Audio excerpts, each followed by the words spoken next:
I can't leave. Nee shook his head and clasped the woman's hand, pleading, I need to see Lai. Please, you have to let me talk to her. It's urgent. He paused.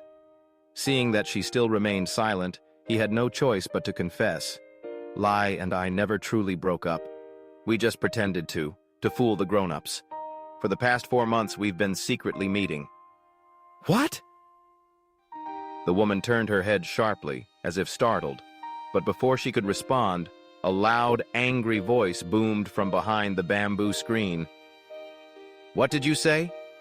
You and Lai have been sneaking around seeing each other? That girl is out of control. Just wait until I get my hands on her. A man in his 50s emerged as he finished speaking. Bare-chested, wearing only a pair of white shorts, he looked strong and commanding. Hello, sir. Nee quickly stepped forward, hands clasped, bowing respectfully. Please don't be angry. Don't scold Lai. It's not like we meant to hide things from you. No excuses, the man shouted, cutting Nee off, pointing toward the door. Get out. This is my family's business. I don't need you meddling. Lai is my daughter. I know how to raise her. I won't leave until I see her.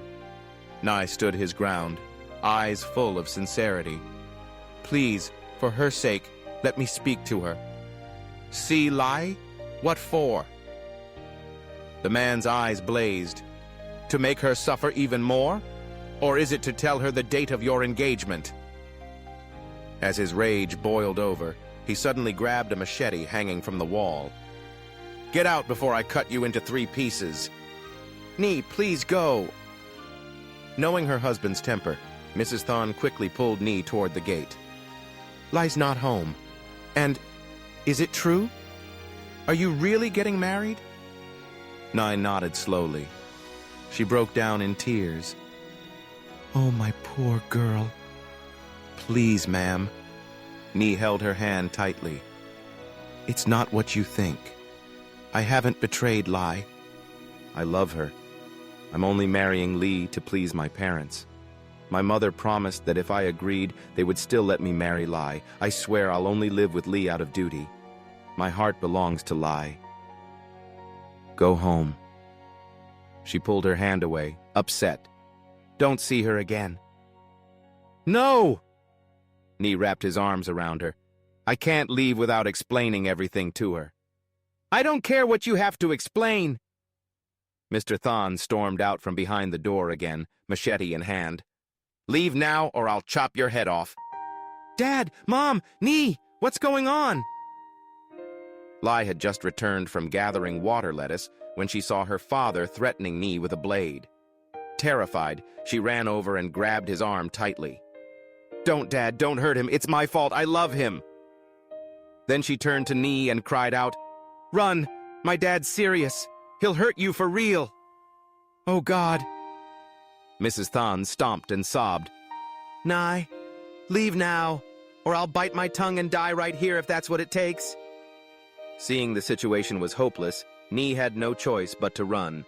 But before he left, he shouted one last time for Lai to hear. Lai, I'll wait for you at the old meeting spot tonight. I have something to tell you. Dear God. Hearing him call out the meeting place made Lai's legs go weak. Was he insane? He came all the way here, right in front of her parents, just to say that? Didn't he know that after Mr. Nam Troyen told her father that Nee's family looked down on her for having a heart condition, her father went into a fury and forbade her from seeing him again? She'd already been whipped over 12 times for this. Did he want to see her beaten again? Lai, get in here! Her father's voice thundered, snapping her from her thoughts. Yes, sir. Knowing what awaited her, Lai glanced at her mother before timidly stepping inside. As expected, her father sat on the wooden platform, holding a long, cruel rattan whip. Kneel and listen. Yes. She slipped off her sandals and slowly lay flat on the platform. Her father tapped the whip on the wood, sending chills down her spine. Why did you defy my orders and continue seeing that boy? Because I love him, Lai said, honestly, without lying to herself. Her father's fury exploded. The whip came down hard across her back. "Love? You stubborn, shameless girl! I'll beat you to death!" Crack, crack! The whip struck her back and shoulders mercilessly. Lai bit her lip, holding back screams. Tears streamed down her face. But she didn't blame her father. She blamed fate. Cruel fate that had cursed her with an incurable heart condition, keeping her love from ever having a smooth path. "Enough! Are you trying to kill her?" Unable to take it anymore, Mrs. Thon rushed in, grabbing the whip. "Oh heavens! Why does my daughter have to suffer like this?" "Suffer?" Mr. Thon snatched the whip back and growled, "It's all your fault. Now go get her changed. We're going to Mr. Nam's house. I've decided to marry her off to Sang. Don't even think of begging me." "No!" Lai sat up sobbing. "Don't force me, Dad. I won't marry Sang. I only love Ni." "Silence."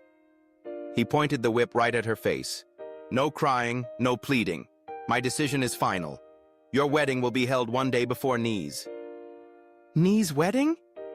Lai's eyes widened in shock. "He's really getting married?" "Of course he is, you fool!" her father barked. "You're the only one who didn't know. He's marrying Li next week. The whole village is buzzing about it." Her parents had left. Lai was left alone, her body covered in welts, her heart broken into pieces. Ni was getting married. Had he forgotten all his promises to her?